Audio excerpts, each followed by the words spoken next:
నమస్కారం. సరోగసి పదులు పిల్లల్ని దత్తత చేసుకుంటే బాగుంటుందని చెప్పేసేసి అందరు కూడా అభిప్రాయపడుతున్నారండి. ఎందుకంటే సరోగసి మోసాలు, ఐవీఎఫ్ ట్రీట్మెంట్ మోసాలన్నీ కూడా ఇటీవల కాలంలో వెలుగులోకి రావడం జరిగిందనమాట. మరి అడాప్షన్ చేసుకోవాలంటే ఎట్లా చేసుకోవాలి, పిల్లల్ని దత్తత ఏ రకంగా ఉంటుంది అని మనము తెలుసుకుందాము. అడాప్షన్ చేసుకోవాలంటే హిందూ అడాప్షన్స్ అండ్ మెయింటెనెన్స్ యాక్ట్ను అనుసరించి పిల్లలను దత్తత తీసుకోవచ్చు.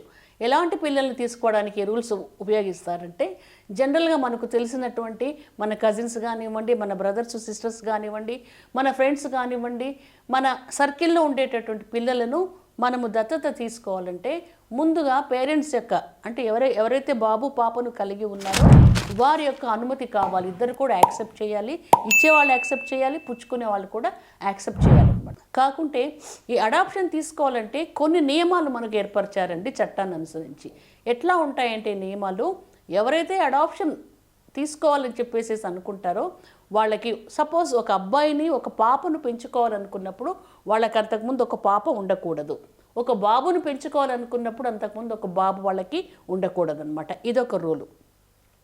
తర్వాత 15 ఇయర్స్ కన్నా తక్కువ వయసున్న వాళ్ళని, 15 సంవత్సరాల లోపల వయసున్న వాళ్ళని మాత్రమే మనం చట్టబద్ధంగా దత్తత చేసుకునే అవకాశం చట్టం కల్పిస్తుంది.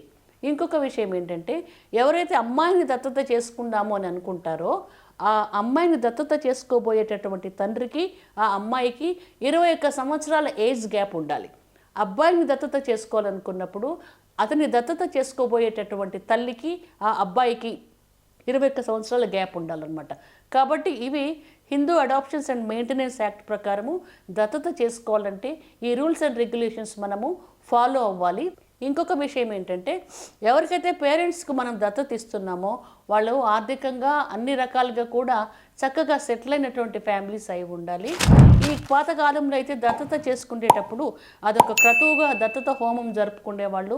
తర్వాత అడాప్షన్ డీడ్ ఒకటి రాసుకునేవాళ్ళు. ఆ అడాప్షన్ డీడ్ను రిజిస్ట్రేషన్ చేసుకోవాలన్నమాట.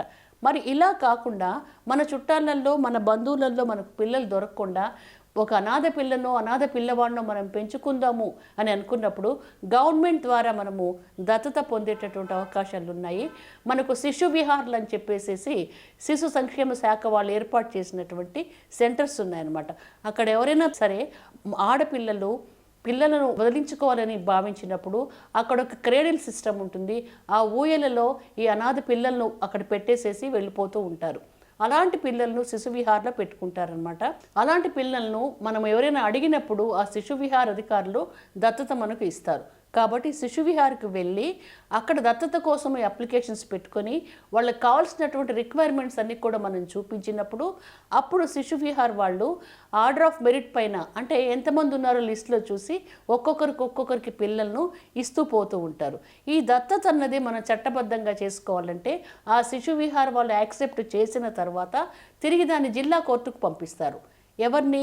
అనాథ పిల్లలను దత్తత చేసుకునేటటువంటి విషయంలో ఆ జిల్లా కోర్టుకు వెళ్ళినప్పుడు జడ్జి గారి సమక్షంలో ఆ పిటిషన్స్ అన్ని చూసి శిశు విహార్ అధికారులతో మాట్లాడి ఎవరైతే దత్తత చేసుకోవడానికి ఇష్టపడుతున్నారో ఆ పేరెంట్స్తో మాట్లాడి అక్కడ జడ్జి గారు వాళ్ళ అడాప్టెడ్ పేరెంట్స్గా తీర్మానిస్తూ, అడాప్టెడ్ చైల్డ్గా వీళ్ళని తీర్మానిస్తూ ఒక ఆర్డర్ పాస్ చేస్తారండి. ఈ రూల్స్ అన్ని కూడా మనం ఫాలో అవ్వాలంటే వాటిని కారా రూల్స్ అని అంటారు. CARA కారా రూల్స్ అనమాట.